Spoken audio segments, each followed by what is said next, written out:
Welcome back, everybody. I'm your host, Kelly Sparks, aka Reviewed.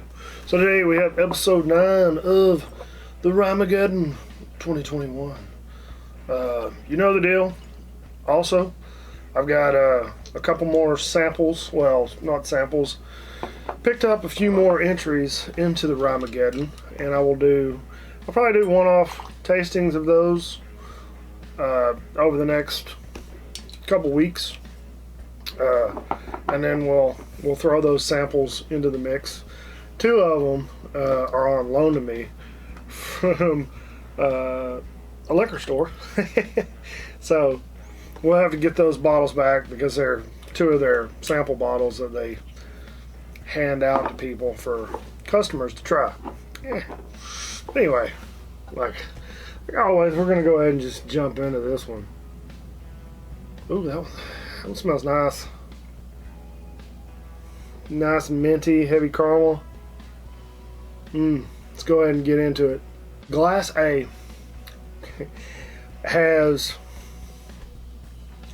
almost I don't want to say perfect, because I think perfect is just, it kind of sets you up for failure. But its ability to mold spiciness, creaminess, sweetness together is really freaking nice.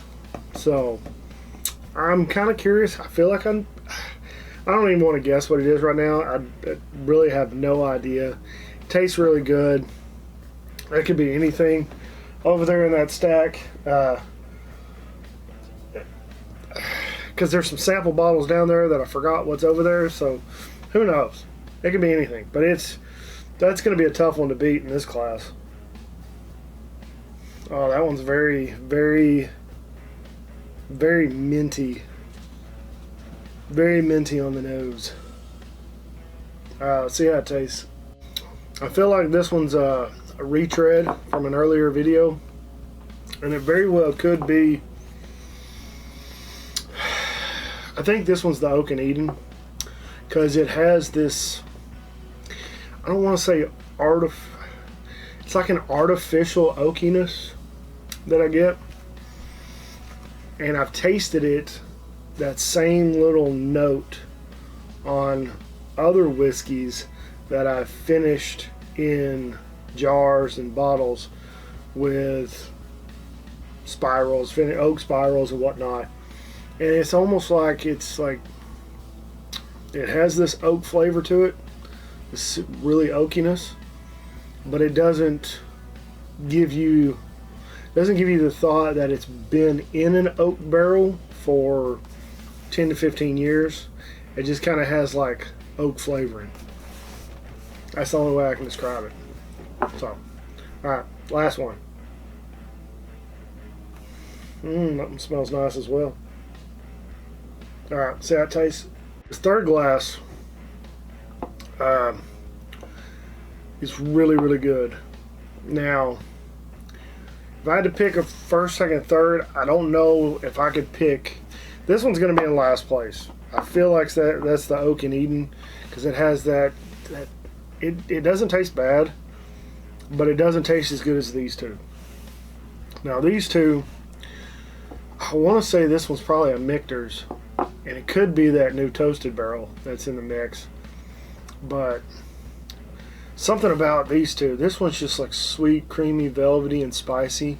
This one, the finish just kept going and going and going and going and going. And that's kind of the way I would like. If I'm just tasting whiskey, that's what I want out of a good whiskey, is just the finish, just to keep rolling. And every time you swallow your saliva or whatever, you inhale, it just comes right back. So I'm going to pause for a quick second, and I'm going to run through these 2 again, and we'll figure it out and go from there. So stay tuned. After further review, I'm going to have to go with bottle number C as this week's winner. Flavor wise, C and A were neck and neck. I mean, they both taste really, really good.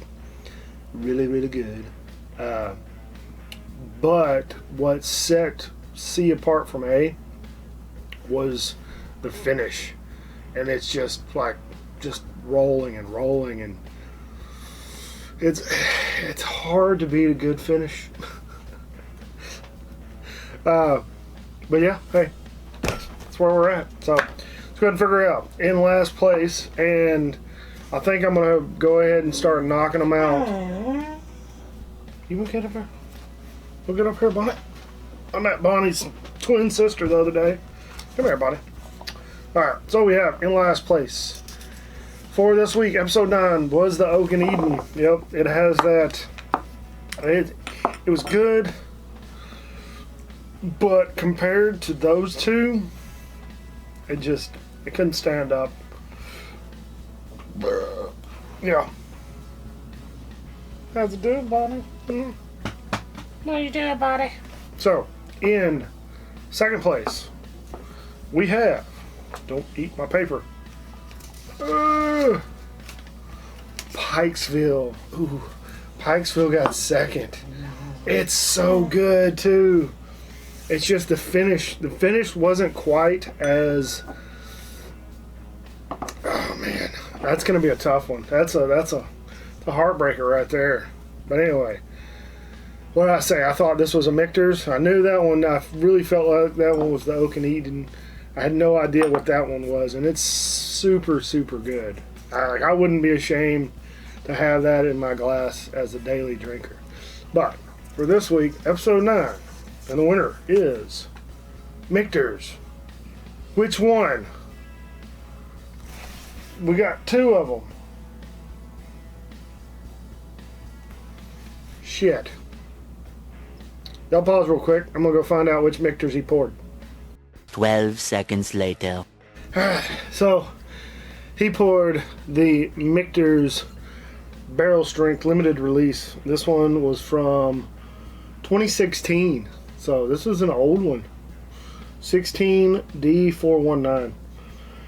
57% alcohol. Barrel strength. So, that is our winner today, and that is going to be a tough one to beat.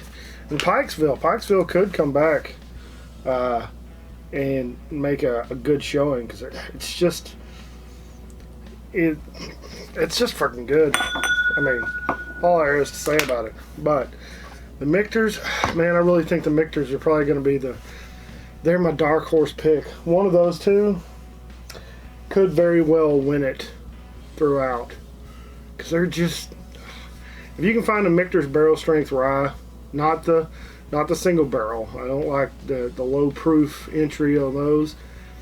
But if you can find a Michters Barrel Strength Rye, any version of those, I don't think you'll be disappointed.